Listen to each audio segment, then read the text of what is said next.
Comme vous le savez, la séance de ce matin a pour but d'informer les cadres du parti des résultats de la conférence de Addis Abeba, conférence sur laquelle, grâce au compte-rendu public qui a été fait le premier de ce mois au stade Mamadou Konaté, vous avez été mis au courant de tout le travail et de toutes les décisions prises. Votre convocation a pour nous la signification suivante: vous mettre au courant des décisions dans tous les détails, afin qu'en toute connaissance de cause, nous mettions en pratique les tâches qui découlent de notre engagement à Addis Abeba. Et comme vous le savez, notre parti a pour tradition de respecter intégralement tous ses engagements. Or, comme vous le savez, à Addis Abeba, des décisions très importantes ont été prises pour la libération totale de notre continent, non seulement du colonialisme, mais de toutes ses séquelles. Nous vous demandons donc de suivre avec le maximum d'attention l'exposé que notre camarade secrétaire général, le camarade Modibo Keïta, va avoir à vous faire tout de suite. C'est un rapport extrêmement important et les jours, les heures que nous allons vivre désormais vont être des jours ardents, des heures décisives, afin que l'Afrique puisse aller comme un seul homme vers sa véritable destinée.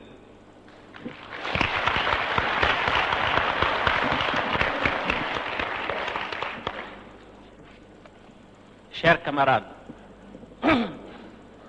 pour la deuxième fois cette année, la direction nationale du parti que vous avez mise en place à l'issue des travaux du 6e congrès de l'Union soudanaise RDA vous convoque à une conférence nationale des cadres qui, après le congrès, constitue la plus haute instance du parti.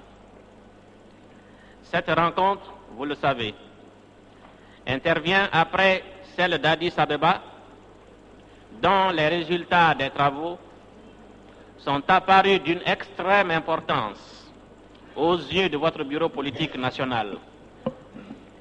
Vous êtes invités ici à en prendre connaissance, à en faire l'étude critique, à en tirer les leçons objectivement et à dégager les mesures pratiques immédiatement applicables par une répartition juste des tâches, une définition claire des responsabilités. Il est essentiel que des travaux qui vont se dérouler sortent en définitive des décisions conformes aux traditions de courage, de fermeté, de détermination et de maturité politique qui, au-delà de nos frontières comme à travers les continents, ont fait l'honneur de notre peuple, la renommée de notre pays. Si la conférence nationale des cadres de l'Union soudanaise RDA du 15 mars 1963 avait pour objectif d'examiner le problème bien particulier des rapports Mali-Sénégal, celle d'aujourd'hui devra embrasser l'ensemble de nos relations avec les pays africains, quel que soit leur statut juridique, c'est-à-dire en définitive les problèmes de la libération et de l'unité africaine. Un parti organisé comme le nôtre, démocratique, qui a au surplus l'avantage inestimable de 17 années d'expérience politique, ne peut se permettre d'aborder une telle discussion sans se référer à une doctrine en la matière. L'Union soudanaise est apparue dès sa naissance comme une partie intégrante d'un ensemble africain. Elle était statutairement et effectivement une section du Rassemblement démocratique africain. Née dans l'unité, elle a grandi dans ce même cadre, pour la défense duquel elle n'a reculé devant aucun sacrifice. Il ne sert à rien d'énumérer ici les batailles livrées en faveur de l'unité africaine au sein du mouvement, encore moins les efforts vains pour l'institution d'un exécutif fédéral en 1957, pour la rencontre des partis politiques africains en juillet 1958, pour la constitution d'une fédération primaire après le référendum du 28 septembre 1958. Le 30 décembre 1958, notre parti décidait, au nom de l'unité africaine, de rompre ses liens avec le RDA, pour les mêmes raisons. Pour la fidélité au même idéal, notre parti décidait le même jour de constituer, avec d'autres États frères, une fédération. Le monde sait le reste, y compris les événements qui ont conduit notre parti à tracer, au cours du congrès mémorable du 22 septembre 1960 et dans les autres congrès, ce que l'on peut considérer comme notre doctrine en la matière.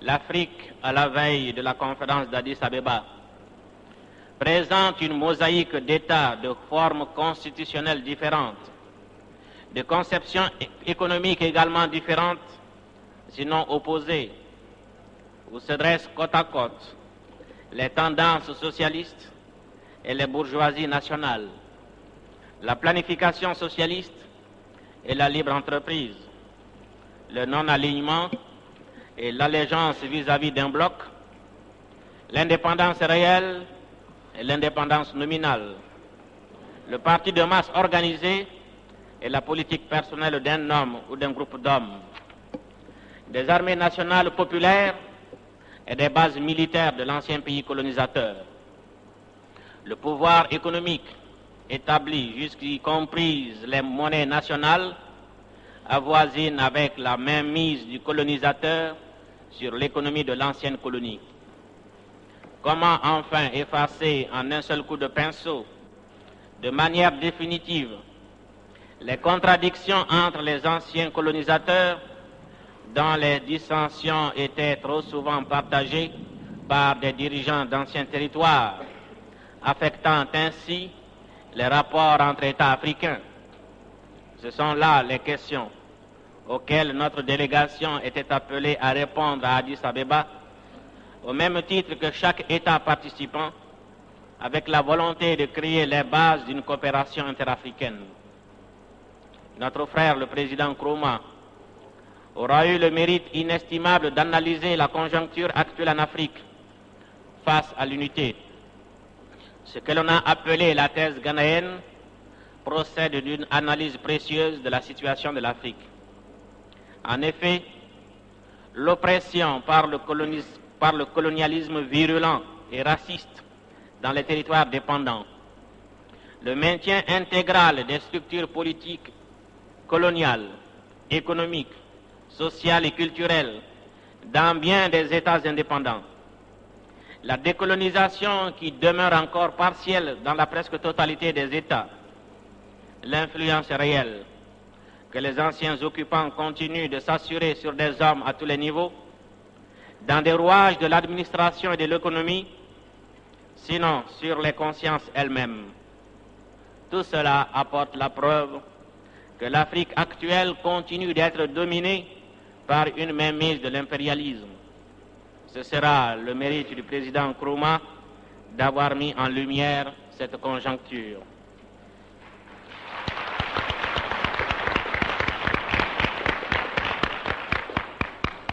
La conclusion à en tirer selon la même thèse est la nécessité de mettre en place une union politique africaine avec un gouvernement unique, un parlement fédéral, une défense commune, une diplomatie commune, une planification de l'économie à l'échelle du continent.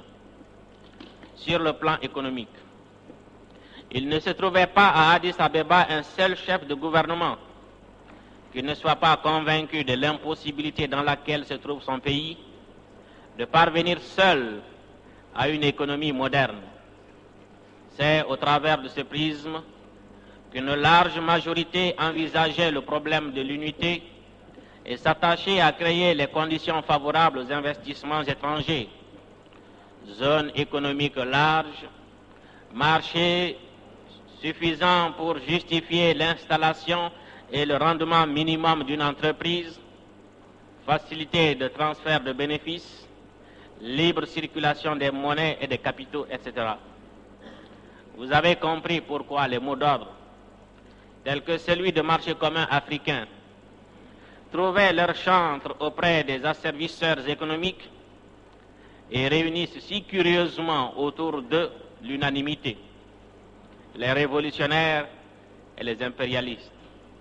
Parce qu'à travers ce vocable, qui exprime le sentiment profond et hautement patriotique de l'Union soudanaise RDA, à travers ce slogan qui fut l'une des causes profondes de l'éclatement de la Fédération du Mali, avec ce mot d'ordre anti-impérialiste, par essence, les impérialistes traduisent leurs souhaits intimes. Les mêmes mots qui s'inscrivent en termes de liberté et d'indépendance économique sont aujourd'hui aussi synonyme de néocolonialisme et de dépendance. D'autre part, votre délégation eut la peine d'enregistrer que par une conjoncture curieuse que vous connaissez maintenant, les protagonistes de l'union politique totale agissaient objectivement dans le même sens que celui souhaité par les adversaires de l'unité africaine. Mieux, les uns et les autres comprenaient la mise en commun des moyens, comme la fusion des différents comités spécialisés mis en place par la charte de Casablanca et la charte de Monrovia. De tels arguments apparaissent difficiles à combattre sans paraître anti-unistes. D'autre part, une certaine prévention était entretenue contre le Mali, sectaire, extrémiste. C'est ce qu'a compris votre délégation et votre ministre délégué aux Affaires étrangères dut, dès l'ouverture des débats, faire une déclaration d'intention pour affirmer notre volonté de coopération sans restriction aucune et notre détermination à aboutir à des résultats, quels que soient les sacrifices. Tout au long de la conférence, ont surgi un certain nombre de problèmes au sujet desquels les opinions s'affrontaient dans la passion. Plus que les conflits somalo-éthiopiens, Maroc, Mauritanie, Nigeria, Ghana, c'est autour du problème togolais que les ministres des Affaires étrangères d'abord, les chefs d'État ensuite, eurent à s'affronter. Pour les opposants à la présence du gouvernement actuel du Togo, admettre une délégation de ce pays reviendrait à cautionner le recours à l'assassinat politique et à encourager la subversion. Par contre, les tenants de la thèse favorable s'appuient sur un argument juridique, à savoir que la rencontre est une conférence dite des États indépendants d'Afrique. Le Togo, répondant à cette qualité d'État indépendant, son gouvernement ne saurait être invité, mais participant de droit, au même titre que les autres. Sa présence ou son absence dépendent de sa seule initiative. Votre délégation, abordant le problème sous l'angle de la subversion, releva avec justesse le silence qui entoura les attentats perpétrés contre le président du Ghana, silence qui ne contribua guère à décourager le recours à l'assassinat politique. Sur la question précisément posée, le Mali engagea la conférence à laisser à chaque État le soin de tirer les leçons de la situation nouvelle créée au Togo avec le référendum et la mise en place d'un gouvernement et d'une assemblée élue. J'ai mentionné tout à l'heure comment la délégation malienne avait mis en souffrance, plutôt en confiance, nos autres partenaires. Ceux-ci eurent à s'en ouvrir à nous. Il a été constaté ainsi une certaine méfiance des pays dits noirs envers les États arabes. Méfiance qui a trouvé son expression dans l'indifférence vis-à-vis de l'institution de l'arabe comme langue officielle et aussi par l'appel lancé par certaines délégations demandant aux États arabes de se définir entre l'africanisme et l'arabisme. D'autre part, l'absence du roi du Maroc a été vivement commentée. La vérité est que ce pays frère était représenté par une délégation qui a participé à tous les travaux. Malheureusement, elle n'était pas munie de pouvoir de signature. Il y a lieu de penser que dans un proche avenir, le Maroc demandera son adhésion conformément aux stipulations de la charte de l'Organisation de l'Unité africaine. C'est dans ce contexte général que se déroulèrent les travaux de la conférence préparatoire des ministres des Affaires étrangères où à chaque instant apparaissaient les contradictions entre les thèses. La délégation malienne eut particulièrement la grande satisfaction d'occuper une position privilégiée. Aucune proposition, si avancée soit-elle dans le sens de la libération effective du continent, n'entrait en contradiction avec notre politique ou nos déclarations. Bien au contraire.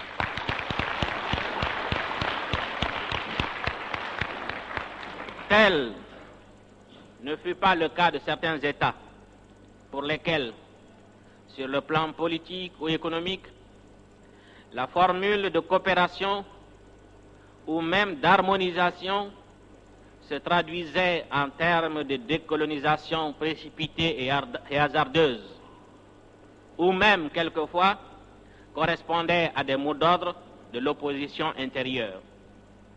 C'est sur la base de toutes ces données que les chefs de délégation, dans leur majorité, rejetaient le principe d'une charte.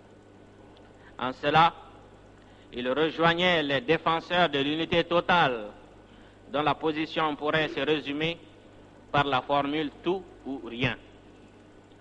Faire des déclarations générales sur les divers problèmes dans l'irresponsabilité, sur le plan politique, en suivant et même paraphrasant les résolutions de l'Organisation des Nations Unies, procéder sur le plan économique à une harmonisation d'ordre technique et donner une illusion d'unité suffisante pour faciliter l'intervention des capitaux étrangers, sans toutefois affecter en rien les privilèges consentis ou maintenus et tirer un profit politique à exploiter devant son peuple pour se maintenir, tel était le but assigné à la conférence et qui explique l'opinion de certains observateurs qui ne semblaient rien attendre de ce forum. Cet exposé pécherait par omission si je ne mentionnais les ambitions des uns et des autres, le désir de paraître comme le leader de la conférence et les prétentions à peine voilées au poste du secrétariat général de la charte non encore créé. Votre délégation a, comme de coutume, ignoré de telles préoccupations pour porter ses efforts vers la construction d'un ensemble solide.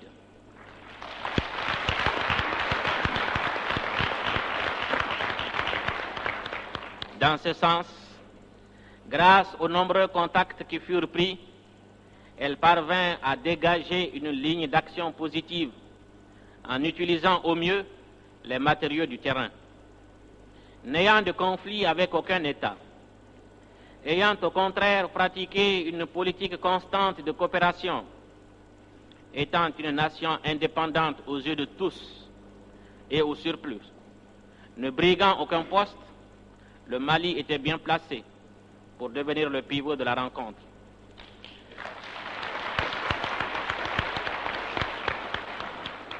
En analysant le contexte longuement exposé plus haut, compte tenu de l'exigence persistante des peuples africains pour la libération du continent, les chefs d'État ont à l'unanimité condamné le colonialisme. La délégation de la République du Mali a estimé devoir œuvrer de manière à traduire concrètement ses prises de position dans un sens plus positif qui correspondait en fait aux sentiments intimes de chacun insufflant ainsi, par voie de conséquence, un contenu dynamique à tous les organes de coordination et à toutes les résolutions. Votre délégation a eu également l'occasion de donner ses vues sur le problème des patriotes en exil dans d'autres pays africains et que d'autres délégations appelaient les éléments subversifs. Nous avons courageusement rappelé cette position fondamentale de notre parti, selon laquelle l'unité africaine passe d'abord par l'unité nationale.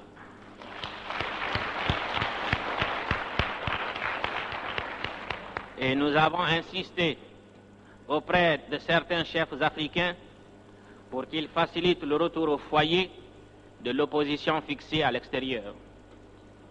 Dans le même sens, la délégation malienne a mis l'accent à plusieurs reprises sur le problème de la coopération des organisations populaires, syndicats, femmes, jeunes, sur la base de la désaffiliation à toute organisation internationale non africaine. Nos efforts se sont heurtés aux réalités de certains pays où souvent seule l'opposition est organisée et où l'unité nationale reste encore un objectif à long terme. Aussi, s'il est vrai que cette coopération est un élément déterminant de l'unité africaine, il est nécessaire que vous examiniez ici même les voies et moyens de réaliser cet objectif, qui conditionne en définitive le succès de l'organisation de l'unité africaine. Faute de quoi, la conférence d'Addis Abeba n'aura servi qu'à garantir certains dirigeants auprès de leur peuple.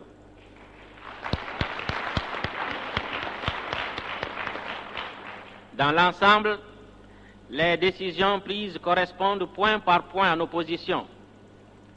Dans la résolution sur la décolonisation, les chefs d'État réunis à Addis Abeba réaffirment avec l'Union soudanaise RDA que tous les États africains ont le devoir d'appuyer dans leur lutte pour la liberté et l'indépendance des peuples d'Afrique qui n'ont pas encore accédé à l'indépendance, et ils se sont déclarés unanimement convaincus de l'impérieuse et urgente nécessité d'intensifier les efforts des États membres en vue d'accélérer l'accession inconditionnelle à l'indépendance nationale de tous les territoires africains encore sous domination étrangère.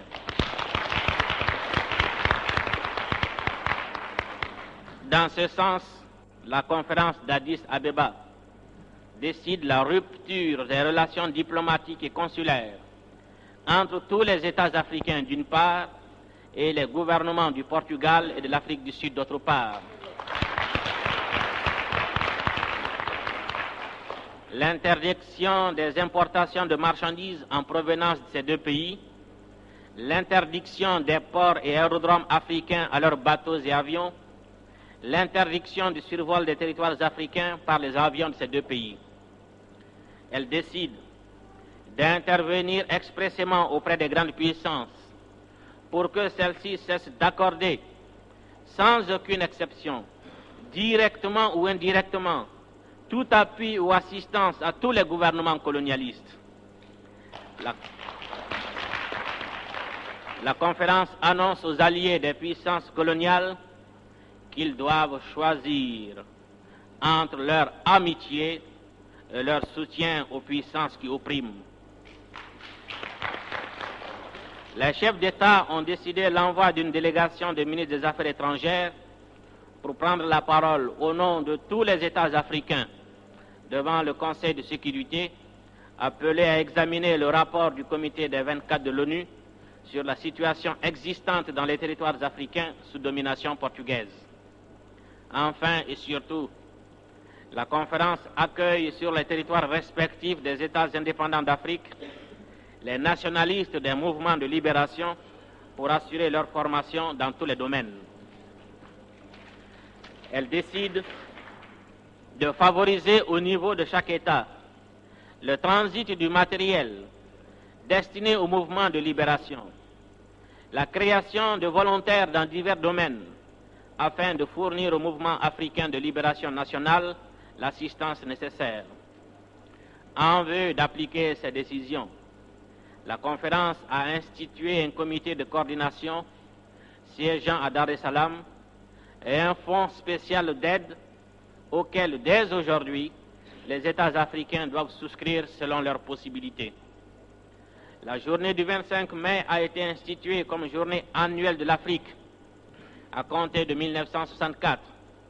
Mais cette année, cette fête sera célébrée le jour de l'ouverture de la session de l'ONU.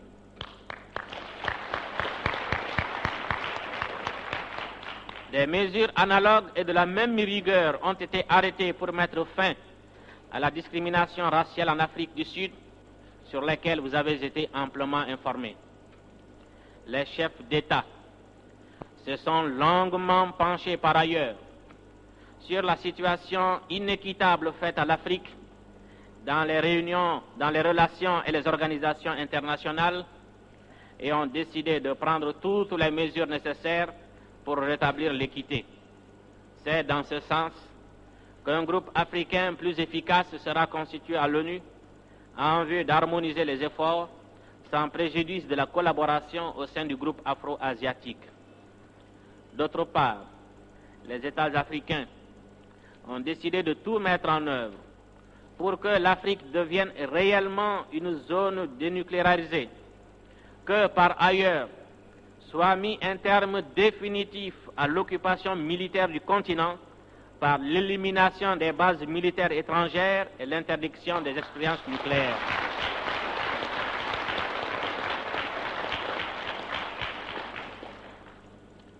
Les chefs d'État ont décidé de militer ardemment en faveur de la destruction des armes nucléaires existantes, de la réduction des armes classiques, de la fin de la course aux armements et de la signature d'un traité de désarmement général et complet. Enfin, dans le domaine de la coopération, un comité économique provisoire étudiera les possibilités de créer une Union africaine de paiement, une zone monétaire africaine, une zone de libre-échange, une harmonisation commune des plans de développement, un tarif extérieur commun pour protéger les industries naissantes, les moyens de développer les échanges commerciaux interafricains, la coordination des moyens de transport, les échanges commerciaux internationaux dans le sens d'une restructuration de ceux-ci. Ce comité, essentiellement technique, travaillera en collaboration avec les États et avec la Commission économique de l'ONU pour l'Afrique à dégager une étude technique qui sera utile aux États africains. Voilà pour ce qui concerne les résolutions. Les chefs d'État ont adopté la charte créant l'Organisation de l'Unité africaine qui, le 6 juin 1963, a reçu l'approbation enthousiaste et unanime de notre Assemblée nationale.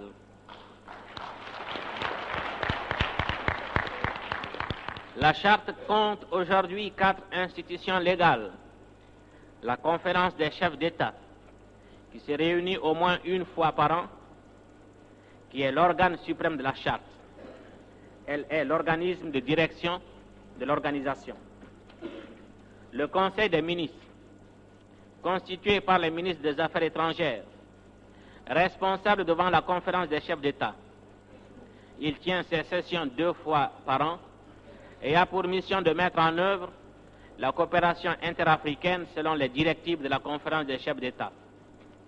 Un secrétariat administratif a été créé, assuré provisoirement par l'Éthiopie, entouré de plusieurs secrétaires généraux adjoints.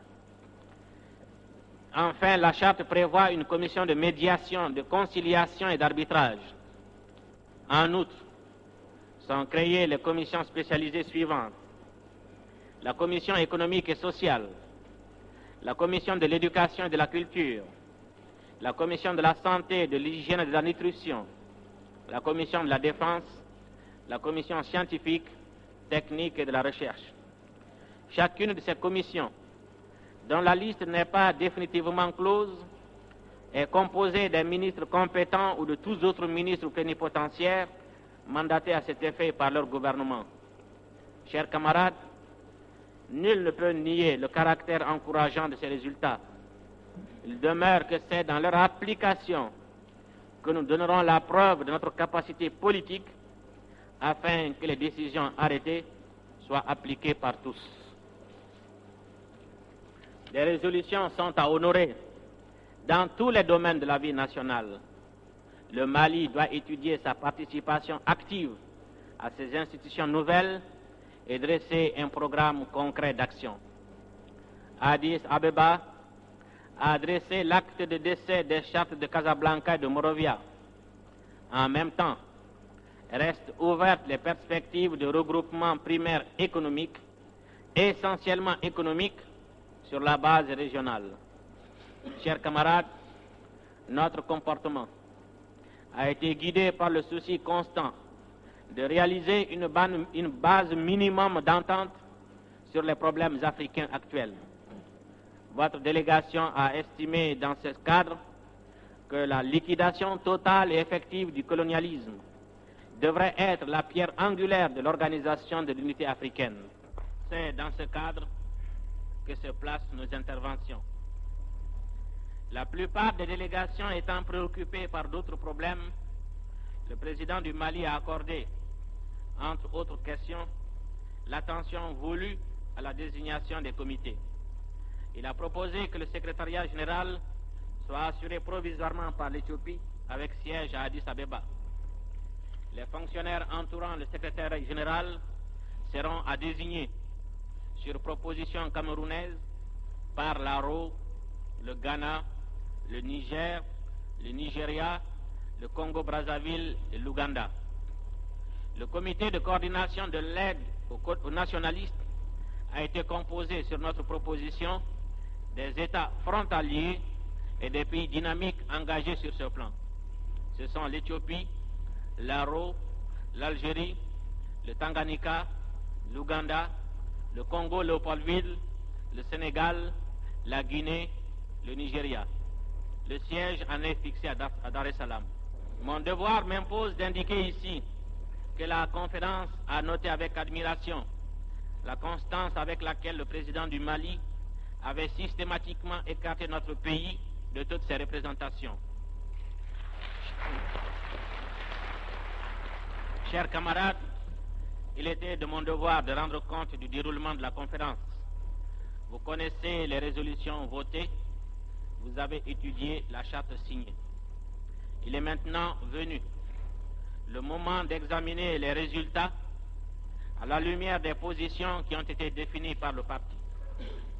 Dans sa résolution politique, le Congrès extraordinaire du 22 septembre 1960 maintient son option fondamentale pour l'unité africaine, déclare ne plus participer à aucune construction politique dans l'équivoque et exige désormais de la clarté dans les positions de nos partenaires éventuels.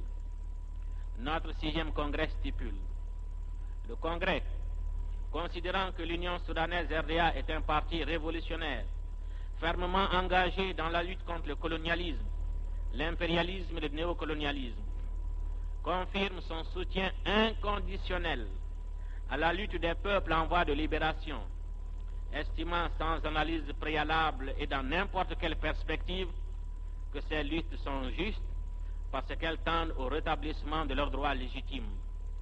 Considérant que l'unité africaine est un impératif pour assurer la consolidation de l'indépendance des États africains et leur développement économique harmonieux et rapide, le Congrès réaffirme son option fondamentale en faveur de l'unité africaine. Condamne toutes les guerres impérialistes, les essais nucléaires, la fabrication des armes nucléaires et thermonucléaires, la présence des bases militaires étrangères et lance un appel pressant pour un désarmement général et complet, condition réelle de la coexistence pacifique entre tous les peuples. Telles sont les grandes lignes de notre doctrine en matière de politique africaine, doctrine que vous avez élaborée vous-même dans vos congrès et conférences et dont vous aviez confié l'application à la direction politique nationale. Informé désormais du déroulement de la conférence, il vous appartient de porter un jugement objectif sur ce qui a été réalisé, en confrontant les résultats avec les principes de notre parti, avec les options de notre peuple et à travers les intérêts de l'Afrique et de la paix. Je ne veux point préjuger de la décision souveraine et irrévocable qui vous revient et qui sera exécutée scrupuleusement, mais un fait certain. Chers camarades, Ce que le parti vous soumet aujourd'hui, c'est une organisation de l'unité africaine mobilisée contre le colonialisme, contre le néocolonialisme. C'est un ensemble africain basé sur le non-alignement. C'est enfin une coopération assurée par des comités techniques placés sous la direction politique des ministres des Affaires étrangères. C'est une Afrique consciente et militante, appelée à peser dès aujourd'hui sur la vie des nations du monde. Cela est incontestable, ce qui permet d'affirmer sans hésitation que le succès de l'Afrique réside dans l'application intégrale de toutes les décisions arrêtées. C'est ici que la direction nationale requiert toute votre attention. Le moment est venu de dire à la face du monde si nous sommes bien des Africains conscients, des militants engagés. Chers camarades, les décisions d'Addis Abeba sont d'une extrême gravité. Bien des pays africains, en effet, devront faire face à des tâches pour lesquelles ils n'étaient pas suffisamment préparés. Mais les résolutions prises le 25 mai 1963 ne nous épargnent pas non plus. Aujourd'hui, il faut des volontaires pour libérer l'Afrique. Le gouvernement s'est retourné vers le parti. Le parti, à travers vous, a décidé de s'en remettre au peuple. Nous voilà invités publiquement à inscrire dans les faits ce que depuis 1946, nous n'avons cessé de clamer. Camarades, l'histoire nous intime aujourd'hui de joindre le geste à la parole, de démasquer les phraseurs creux. Militants de l'Union soudanaise RDA, le choix nous est donné de nous inscrire au tableau d'honneur des patriotes sincères ou alors sur la lignée bien triste des timorés et des profiteurs. Une telle action extérieure n'est possible que si à l'intérieur les problèmes trouvent leur juste solution dans le cadre du parti. Voilà posé le vrai problème. C'est ici que chacun d'entre nous doit faire un examen critique de son action de militant, mesurer honnêtement son degré de conscience politique, sa responsabilité individuelle. Il est du devoir de chacun de se demander s'il a pleinement joué son rôle dans l'élévation de la conscience politique des militants qui nous ont fait confiance. Si effectivement nous sommes demeurés les gardiens vigilants de l'unité nationale, les défenseurs intransigeants de notre option socialiste. Cette critique objective, sévère, qui doit assurer une amélioration réelle de la capacité politique et à laquelle vous aurez le courage de procéder, est la garante du succès et de l'efficacité de l'action du Mali dans l'organisation de l'unité africaine. L'occasion également exige un examen de notre politique africaine extérieure. Dans les combats que livreront les États frères voisins, notre attitude sera un élément important. Une coopération encore plus fraternelle, entretenue par des contacts fréquents et cordiaux, sera pour eux, comme pour nous, le garant du succès de l'Afrique. De telles perspectives devraient suffire à mettre un terme à toutes les négligences et au laisser-aller. Il faut redoubler de vigilance pour déceler, dénoncer et neutraliser les ennemis du parti du peuple, qu'ils soient à l'extérieur ou à l'intérieur. La République du Mali sera l'une des premières cibles de ceux qui ne peuvent se faire à l'idée d'une Afrique maîtresse de son destin, qui savent aussi que les Maliens sont des hommes d'action et ne se satisfont pas de slogans publicitaires, de déclarations fracassantes sans lendemain.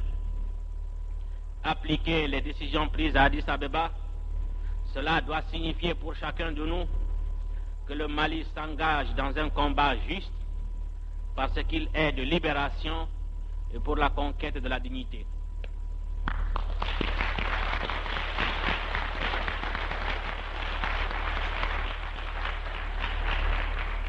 Cela signifie que nous épousons une cause sacrée, celle de l'indépendance réelle, celle de l'unité, celle enfin qui de tout temps est demeurée et demeurera toujours la cause de l'Union soudanaise RDA. Chers camarades, voilà les faits qui sont soumis à votre étude. Il vous revient, avant de sortir d'ici, de dégager des décisions pratiques, mais claires et précises, que votre direction nationale s'emploiera, comme par le passé, à appliquer fermement pour l'honneur et la dignité de notre peuple. Vive l'Union soudanaise RDA.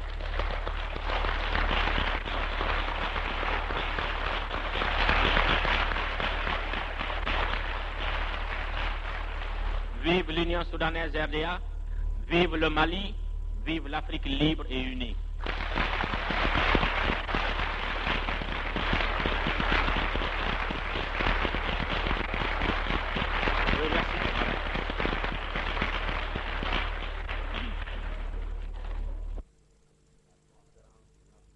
La conférence nationale des cadres de l'Union soudanaise RDA, réunie à Bamako le 9 juin 1963 à la permanence du parti. Après audition et analyse du rapport présenté par le camarade secrétaire général sur les travaux de la conférence des chefs d'État et de gouvernements africains, réunie à Addis Abeba du 22 au 25 mai 1963, considérant que, dans sa résolution politique, le congrès extraordinaire du 22 septembre 1960 de notre parti maintient l'option fondamentale de l'Union soudanaise RDA pour l'unité africaine, déclare ne plus participer à aucune construction politique dans l'équivoque et exige désormais de la clarté dans les positions de nos partenaires. Considérant que le 6e congrès stipule que l'Union soudanaise RDA est un parti révolutionnaire fermement engagé dans la lutte contre le colonialisme, l'impérialisme et le néocolonialisme, qu'il confirme son soutien inconditionnel à la lutte des peuples en voie de libération, estimant, sans analyse préalable et dans n'importe quelle perspective, que ces luttes sont justes parce qu'elles tendent au rétablissement de leurs droits légitimes, qu'il considère que l'unité africaine est un impératif pour assurer la consolidation de l'indépendance des États africains et leur développement économique harmonieux et rapide, et qu'en conséquence, il condamne toutes les guerres impérialistes, les essais nucléaires, la fabrication des armes nucléaires et thermonucléaires, la présence des bases militaires étrangères, et lance un appel pressant pour un désarmement général et complet, condition réelle de la coexistence pacifique entre les peuples. Considérant également que la non-ingérence dans les affaires intérieures des États, le respect de la souveraineté et de l'intégrité territoriale des États, l'application d'une politique ferme de non-alignement et la coopération avec tous les pays du monde en général et les États africains en particulier constituent les principes fondamentaux de notre politique africaine et internationale. La conférence approuve sans réserve le rapport présenté par le camarade secrétaire général. La conférence affirme que la charte de l'Organisation de l'Unité africaine, les résolutions sur la décolonisation, sur l'apartheid et la discrimination raciale, sur le désarmement général, sur la coopération économique et sur la politique internationale africaine correspondent aux idéaux de notre parti, aux options de notre peuple et aux intérêts de l'Afrique et de la paix. La conférence félicite chaleureusement la délégation malienne conduite par le camarade secrétaire général Modibo Keïta pour sa participation active et efficace aux travaux de la conférence des chefs d'État et de gouvernements africains réunis à Addis Abeba. La conférence fait sienne les résolutions adoptées à Addis Abeba et salue le vote unanime et enthousiaste de l'Assemblée nationale autorisant le gouvernement de la République du Mali à ratifier la charte de l'Organisation de l'Unité africaine. Considérant l'impérieuse nécessité de défendre l'option socialiste irréversible de tout notre peuple et de poursuivre la révolution malienne entreprise dans ce sens, considérant que la libération et l'unité de l'Afrique exigent de notre peuple des tâches nouvelles pour créer les conditions objectives de succès, considérant que le caractère révolutionnaire de l'Union soudanaise RDA réside dans l'affirmation sans équivoque de ses positions, le dynamisme dans l'action et la constante fidélité aux engagements souscrits. La conférence souligne l'engagement total du peuple du Mali tout entier pour le soutien sans réserve à la politique intérieure et extérieure du parti et du gouvernement, dans la défense de notre option socialiste, la libération totale et l'unité de l'Afrique. Constate que la réunion d'Addis Abeba a dressé l'acte de décès des chartes de Casablanca et de Lagos en laissant ouvertes les perspectives de regroupement primaire, essentiellement économique, sur la base régionale. Donne mandat à la direction nationale du parti et au gouvernement de combattre et de prévenir la subversion et l'assassinat politique en favorisant le dialogue entre patriotes en exil et le gouvernement de leur pays afin de réaliser l'unité nationale, base de raffermissement de l'unité africaine, de multiplier les contacts entre États africains et entre les organisations populaires de jeunes, de femmes, de syndicats, de souscrire sans délai au Fonds spécial de soutien aux nationalistes africains en lutte pour la libération nationale des pays encore sous domination étrangère, d'assurer l'aide militaire aux forces nationalistes par la levée immédiate d'un contingent de volontaires maliens pour grossir les armées de libération nationale dans les pays africains colonisés, de créer des camps d'entraînement pour les combattants des mouvements de libération nationale, d'assurer le transit du matériel et de l'équipement militaire destiné au mouvement de libération, d'appliquer sans restriction toutes les mesures de boycottage et d'interdiction décidées à Addis Abeba contre le gouvernement fasciste du Portugal et le gouvernement raciste de l'Afrique du Sud. La conférence engage tous les responsables à renforcer les organisations de base du parti pour élever la conscience politique des militants à tous les niveaux.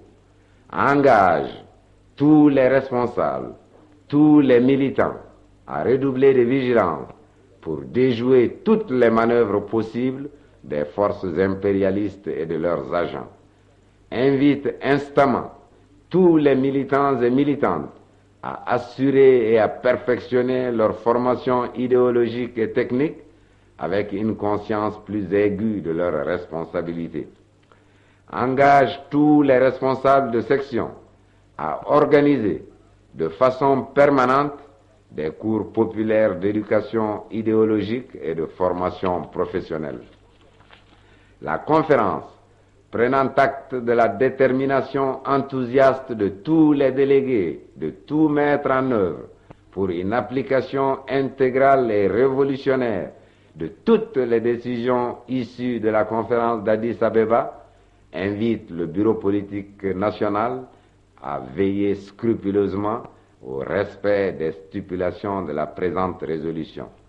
Faite à Bamako le 9 juin 1963, la conférence.